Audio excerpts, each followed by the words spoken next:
હા હેડતા લાય હું શાકભાજી લેતો આવું. શું કીધું? શાકભાજી લેતા આવું એમ? ના હો, ચાય જવાની જરૂર નહીં. હું તમને કાંઈ કરિયાણું લેવા મોકલું તો તમને જોર આવે હો. એવું કહો કે ના હો, હું દુકાને કરિયાણું લેવા ના જાઉં અને તમારે શાક લેવા જવું હો? હા, હવે ખબર પડી તમારે શાક લેવા જમતો હો. ઈકન બધા બૈરા શાક લેવા આવે તમો. એટલે કેવા થાય ને ભાભી, કુબી આપજો, પેલો કુબીંદરો હારો લાવજો, પેલા કારેલા વેણીને આપો ને થોડા, મને નહીં ખાવતું. હા એમ કરીને બધે વાતો કરવા જવું હો.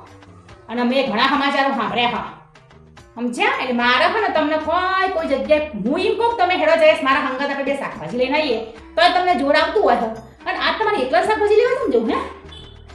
શું હોય તમારો પ્લાન બંધાઈ દો? કોઈ નહીં, તમને હું સારી રીતે ઓળખું છું એટલે મારા તમને શાકભાજી લેવા મોકલવાના થતા નહીં. એમાં એકલા તો બિલકુલ નહીં. હું તમને કોઈક જગ્યાએ મારા હંગાત તો હેડો જઈશ આપણે આ વસ્તુ કામ કરીને આવીએ તો તમને પણ પડે અને મને એ વાતની નવાઈ લાગે કે મારે શાક લેવા ચમ જવું હા? ઘરમાં કોઈ શાક નહીં એમ તું કહેતી હતી એટલે. ઘરમાં કોઈ શાક નહીં એમ કહેતી હતી. અલ્યા નહીં શાક હોય તો હું દાળ ને રોટલી ખાઈ લઈશ પણ તમને એકલા તો આ તમે સામેથી કીધું ને તો હું નહીં જ મોકલું. હા, આપણે ક્યાંય જવું નહીં, ઘેર બેઠા બેઠા શાંતિથી મોબાઈલ જોવો. હા, આજ રજા છે ને તમારો, બસ તો આરામ કરો. હા, શાક લેવા તો બિલકુલ નહીં જો. હા પછી કહેતી નહીં કામ નહીં કરતા. હા, નહીં કહું તમે કામ નહીં કરતા એવું. કામ કરો ને પણ હું કહું એ કામ કરો ને.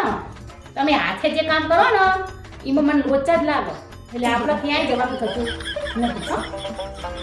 ઓકે, હા નહીં કહું તમે કામ નહીં કરતા એવું અને તમારે નહીં જવાનું હાથે તો ચાય નહીં જવાનું. મને નવાઈ લાગે કે મુહૂર્તમાં સામેથી શાક લેવા જવાનું છે રીતના લેવા.